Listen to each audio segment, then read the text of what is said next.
Assalamualaikum warahmatullahi wabarakatuh. Waalaikumsalam warahmatullahi Waalaikumsalam warahmatullahi wabarakatuh. wabarakatuh. Selamat pagi anak-anak. Selamat Selamat pagi, pagi, Pak. Pak. Sehat semuanya. Sehat. Alhamdulillah. Alhamdulillah, luar Luar Alhamdulillah. biasa. biasa. Allahu Allahu Akbar. Akbar. Ya, terima kasih. Sebelum belajar, kita berdoa bersama terlebih dahulu. Dipersilakan ketua kelasnya membimbing doa. Ya, Pak Selamat dipersilakan pimpin doa. Untuk siap sebelum belajar, mari kita berdoa. Berdoa mulai. Bismillahirrahmanirrahim. Walau boleh. Amin. Amin. Ya, terima kasih. Selamat. Terima kasih telah memimpin doa. Semoga dengan doa tersebut pembelajaran kita menjadi lancar. Anak-anak, hari ini siapa yang tidak berangkat? Agus, Slamet, Sanusi, Sapuro, hadir semua ya. Untuk menambah rasa nasionalisme kita menyanyikan lagu Indonesia Raya. Kepada semuanya dipersilakan berdiri. Hiduplah Indonesia Raya. Oke, selesai ya anak-anak. Dipersilakan untuk duduk kembali. Anak-anak, sebelum belajar dimulai,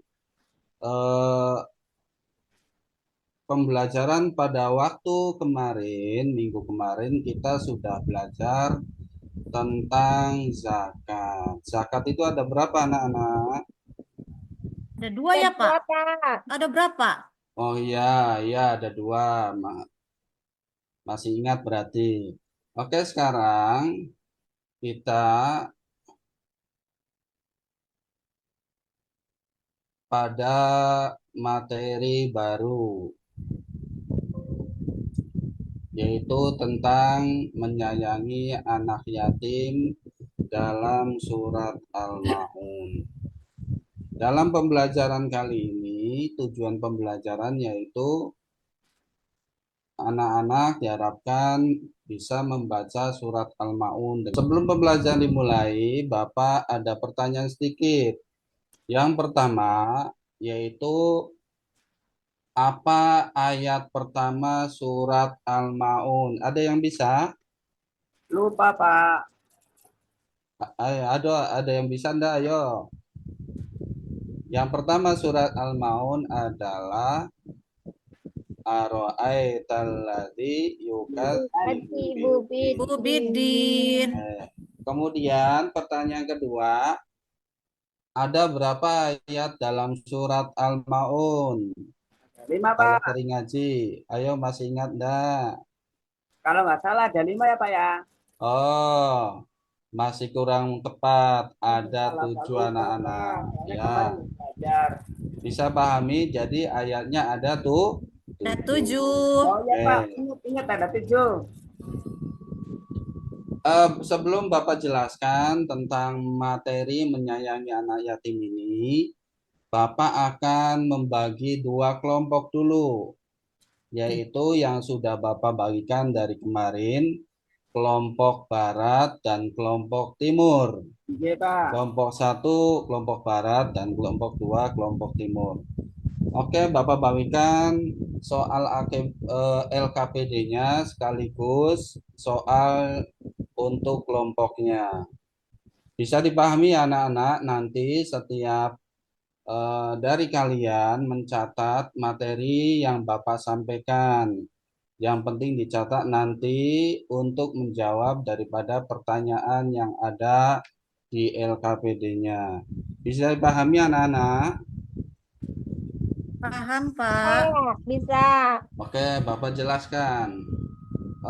Pada materi Al-Maun artinya adalah Al-Maun sendiri artinya barang-barang berguna. Kemudian surat Al-Maun terdiri dari 7 ayat. Surat Al-Maun juga surat yang karena nanti anak-anak harus bisa membaca dengan baik. Bapak contohkan dulu bagaimana cara membaca surat Al-Maun dengan baik. A'udzubillahi minasyaitonirrajim. Bismillah wa yamna'unal ma'un. Sadaqallahul azim. Itu cara membacanya. Oke, nanti bisa ada yang bisa membacanya? Ya, Pak. Ya, nanti bacanya bareng-bareng ya. A'udzubillahi Billahi Minasyaitonirrajim. Oke, Bismillahirrahmanirrahim. cukup selesai ya anak-anak. Kita lanjutkan pada penjelasan dari surat Al-Maun. Dari surat Al-Maun, Allah menjelaskan tentang ciri-ciri orang yang mendustakan agama. Ada orang-orang yang celaka. Siapa mereka? Pertama, orang yang lalai dari sholat. Bisa dipahami anak-anak? Bisa. Bisa, Pak. Oke. Kemudian Bapak lanjutkan tentang asbabun nuzul dari surat Al-Maun. Asbabun nuzul itu apa? Yaitu peristiwa yang melatar belakangi surat tersebut turun kepada Nabi Muhammad. Asbabun nuzulnya adalah, sebelum Bapak lanjutkan materinya, Bapak ada video yang perlu ditayangkan yang menjelaskan bagaimana Nabi Muhammad itu memperlakukan anak yatim begitu istimewa. Oke, kita saksikan aja anak-anak ya. Iya, Pak.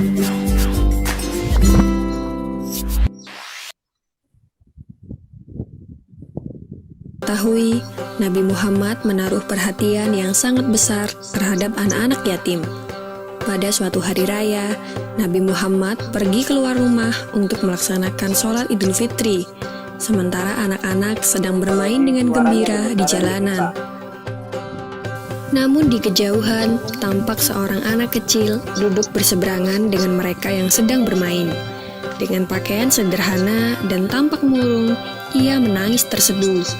Melihat hal itu, Nabi Muhammad segera menghampiri anak tersebut, lalu beliau berkata, "Nak, mengapa kau menangis dan tidak bermain bersama mereka?"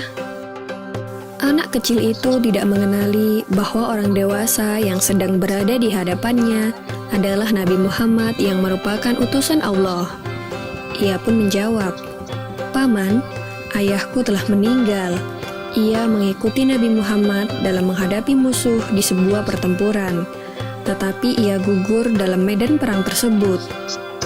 Nabi Muhammad mendengarkan dengan seksama rangkaian peristiwa dan nasib malang yang menimpa anak tersebut.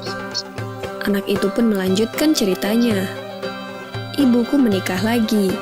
Ia mengambil warisanku yang merupakan peninggalan ayah, sedangkan suaminya mengusirku.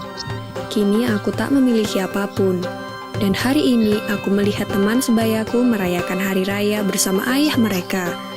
Perasaanku dikuasai oleh kehampaan tanpa ayah, karena itulah aku menangis." Mendengar penjelasan dari anak malang itu, hati Nabi Muhammad runtuh. Ternyata masih ada anak-anak yatim dari sahabat yang gugur membela agama dan Rasulnya di medan perang yang mengalami nasib malang seperti anak itu. Namun Nabi Muhammad segera menguasai diri. Nabi yang duduk berhadapan dengan anak ini segera menggenggam tangannya. "Apakah kau sudi bila aku menjadi ayahmu, Aisyah menjadi ibumu, Ali menjadi pamanmu, Hasan dan Husain sebagai saudaramu, dan Fatimah sebagai saudarimu?" tanya Nabi Muhammad. Mendengar tawaran itu, anak itu seketika mengerti bahwa yang dihadapannya adalah Nabi Muhammad SAW. "Kenapa tak sudi wahai utusan Allah?" jawab anak ini dengan senyum terbuka. Nabi Muhammad kemudian membawa anak angkatnya pulang ke rumah. Di sana anak ini diberikan pakaian terbaik. Ia dipersilahkan makan hingga kenyang. Penampilannya diperhatikan lalu diberikan wangi-wangian. Setelah selesai, ia pun keluar dari rumah Nabi Muhammad dengan senyum dan wajah bahagia. Melihat penampilannya yang sudah berbeda, para sahabatnya yang semula sedang bermain bersama mulai bertanya, "Sebelum ini kau menangis, tapi kini kau tak..." Oke, anak-anak, penampilan videonya Bapak cukupkan. Bapak ada pertanyaan sedikit terkait dengan video tadi yang Bapak tayangkan. Bapak bertanya, siapakah anak yang bersedia hati di hari raya itu? Siapa? Ayo. Anak yatim, Pak. Oh iya, bagus, berarti memperhatikan apa yang Bapak tampilkan. Oke, anak-anak, Bapak lanjutkan materi sedikit lagi, yaitu dari paparan Bapak dan dari video tadi bisa disimpulkan bagaimana sikap yang mencerminkan isi kandungan surat Al-Maun. Yang pertama, senantiasa mencintai dan menyayangi anak. Bisa dipahami anak-anak? Pak, bisa. Nah, sekarang karena materi sudah dijelaskan, sekarang tugasnya kelompok 1 untuk mempresentasikan dari soal yang sudah Bapak bagikan. Iya, Pak. Bapak kasih waktu 10 menit. Oke, Bapak tunggu ya. Oke, udah selesai, langsung. Siapa nih yang kelompok pertama yang mau maju? Safuro barangkali mau maju untuk mewakili kelompok pertama. Pertanyaannya, siapa yang disebut orang yang mendustakan agama? Yang mendustakan agama itu, Pak, yang suka menghardik anak yatim, terus tidak mau memberi bantuan sama orang miskin. Bagus sekali. Kemudian pertanyaan keduanya apa jawabannya? Pertama, kita lanjut pada kelompok yang kedua. Silakan selamat untuk mempresentasikan pertanyaannya yang sudah Bapak berikan. Presentasi kelompok pertama dan kelompok 2. Nah, yang paling bagus adalah kelompok pertama. Kelompok kedua, jawabannya masih kurang sedikit. Oke, nanti bisa belajar lagi di rumah. Ya, Pak. Makasih, Pak. Baik, Untuk yang Pak. terakhir, pembelajaran kali ini Bapak sudah membagikan soal LKPD-nya. Nanti dipersilakan dikerjakan individu. Bapak tunggu waktunya 15 menit, yaitu TTS tentang surat Al-Maun. Maka dipersilakan untuk mengerjakan semuanya. Selesai, Pak. Oke, selesai anak-anak ya. Silakan dikumpulkan. Ketua kelasnya mangga diambil semuanya. Terima kasih semuanya. Jadi pada pembelajaran kali ini Bapak mengingatkan dari surat Al-Maun bahwa orang yang mendustakan agama adalah orang yang menghardik anak yatim dan orang yang tidak menganjurkan memberi makan fakir miskin. Kemudian yang kedua, ada orang celaka, yaitu orang yang lalai dari sholatnya, orang yang berbuat ria, dan orang yang enggan memberikan. Yang penting jangan lebih dari Nah, 15 menit. Oke, itu Sana kita akhir dari pembelajaran hari ini. Pesan Bapak pada pembelajaran kali ini yaitu kita harus berbuat baik kepada siapapun orangnya, apalagi terhadap anak yatim. Bisa dipahami anak-anak ya? Bagaimana Bisa, Pak. pesan pembelajaran hari ini, menyenangkan atau tidak? Menyenangkan, Pak. Saya paham. Terima kasih, mudah-mudahan Paknya. Sebelum Bapak tutup, kita doa bersama. Mangga untuk ketua kelasnya mimpin doa Mari kelasnya. teman-teman, sebelum pulang, mari kita berdoa membaca Alhamdulillahirobbilalamin bareng-bareng ya. Alamin. Terima kasih atas perhatiannya. Mudah-mudahan yang Bapak sampaikan ada manfaatnya. Wallahu muwaffiq ila aqwamit thoriq. Wassalamualaikum warahmatullahi wabarakatuh. Waalaikumsalam warahmatullahi